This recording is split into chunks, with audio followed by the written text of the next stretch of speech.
G news 24x7 செய்திகளுக்காக செய்தி வாசிப்பவர் உதயகுமார். சின்னமங்கோடு குப்பம் ஸ்ரீ உடையவர் கோட்டை வெங்கடகிருஷ்ண ஆலய மகா கும்பாபிஷேகத்தில் திரளான பக்தர்கள் கலந்து கொண்டு சாமி தரிசனம் செய்தனர்.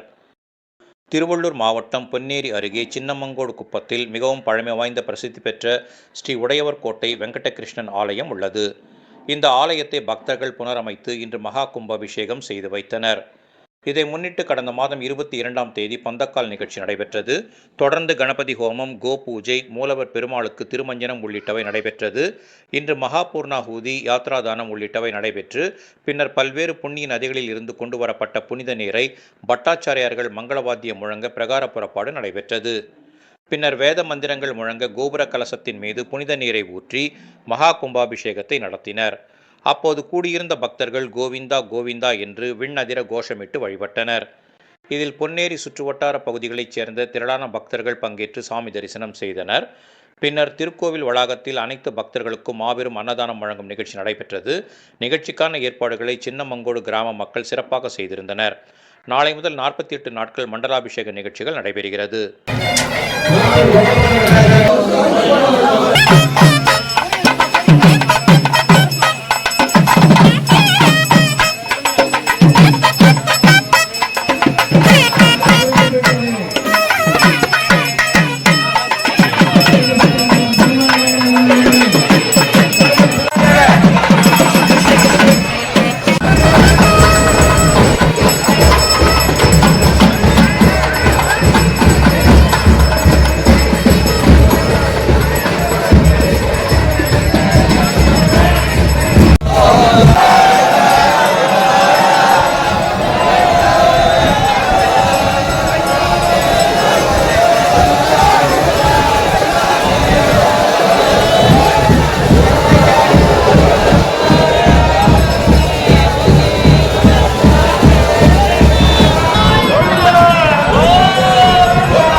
Yeah!